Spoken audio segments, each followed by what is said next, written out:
the cults and false teachings thrive on rajasic energy because they need doers. They need people to do things. They need people to run the this and run this event and run that event and do this event and do that thing and advertise here and do that there. So then they need rajasic energy. And they themselves, the cult leaders or the false teachers, they themselves will be rajasic. So they will encourage.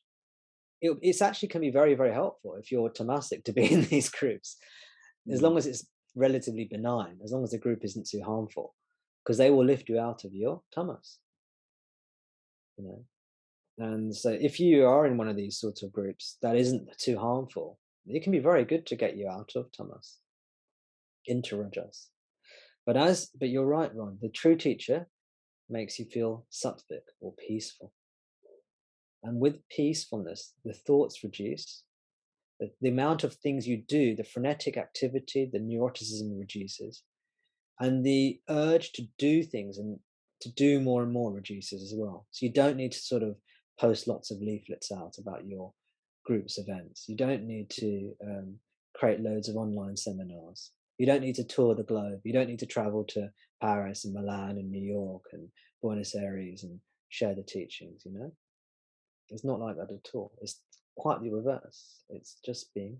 It's just being still. That's it. Um, so I can see that Rajasic, under the auspices and guidance of a real teacher, that Rajasic part can be really good. It can be moving you to something higher if there's something higher to go to, is what I'm saying. So I didn't want the Rajasic idea to be, you know, like like Rajasic idea really is like a red flag or something, like, like we're moving towards that. I mean, it can be useful, a useful stepping stone It is to useful. It is very useful. It's a part of the journey, and it has a place. I would suggest though, if it's if there's a teaching that's actually teaching liberation, then it's a red flag. But it doesn't mean that it's definitely a cult. It is something that you should watch. You think, oh, hang on a sec, is this a cult? Because they're emphasizing action. Are good works good? Of course they are. They're wonderful. Are charitable works good? Well, of course, this is wonderful work. But is this the be all and end all of liberation? No, it is not. We have to go beyond these things. And if you're attached to your idea of being a body mind, and you're attached to the world, that seems wrong. You'll think, well, no. A lot of people say all you've got to do is the good works. That's it. But if we stay on the level of body mind, we will not come to liberation. So if the teaching is about liberation and doesn't go beyond the body mind, might not be verbal, there is a kind of a red flag there, I would suggest. Now, red flag doesn't mean it's bad. It just means it's not liberating.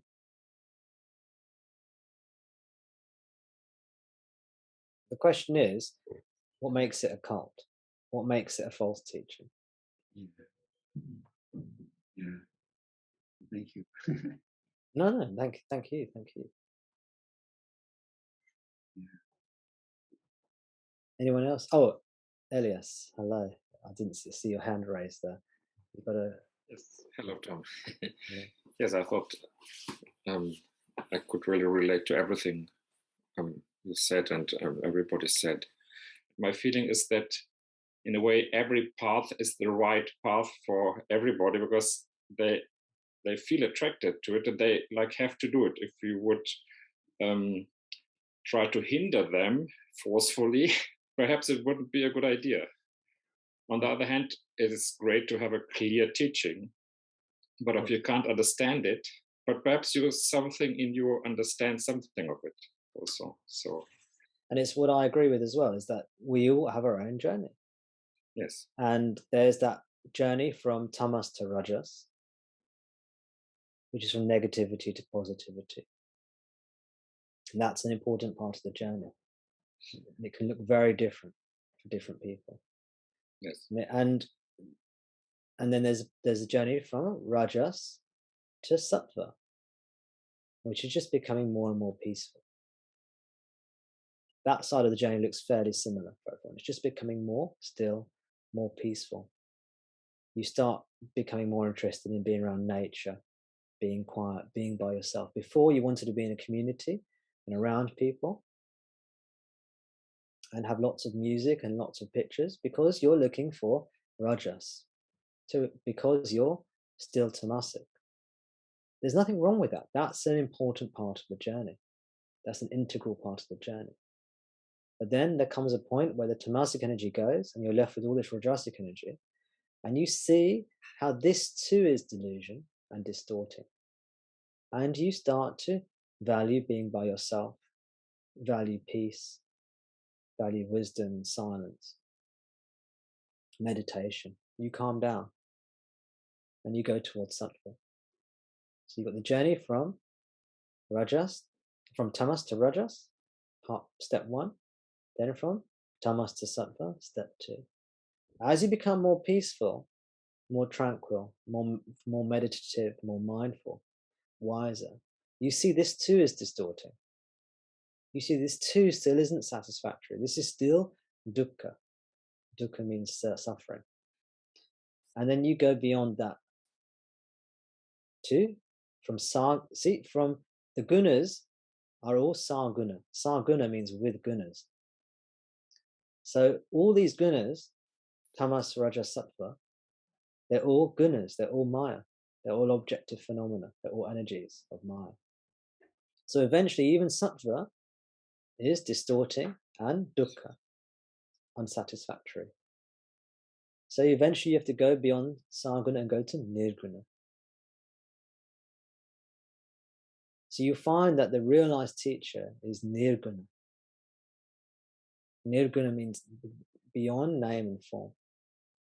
And you'll find that the name and form of the true guru is sattvic.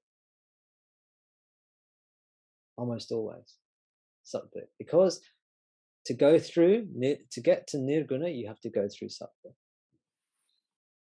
So the guru will be sattvic. If the guru is jumping around the place, high energy, traveling all over the world, doing all these things, they may be an exception. They may be a genuinely realized guru. But it's a red flag. Chances are they're not. They may be, because you can't discern a guru from the outward appearance so easily. But it's still I would still call it a red flag, because usually these are actually false teachings. So if you've got somebody who's highly rajasic, who's very active in their lives, chances are they are not realized. May not be true though. May not be true. But these are guides. This is a guidance. This is this is guidance, not definitive rules, because there are no definitive rules, unfortunately. The good news is that as you become more sattvic, you'll become more discerning. You'll be able to discern more easily between the true and the false teacher. And my suggestion is, if you acquaint yourself with Ramana's teachings, you'll be more able to discern.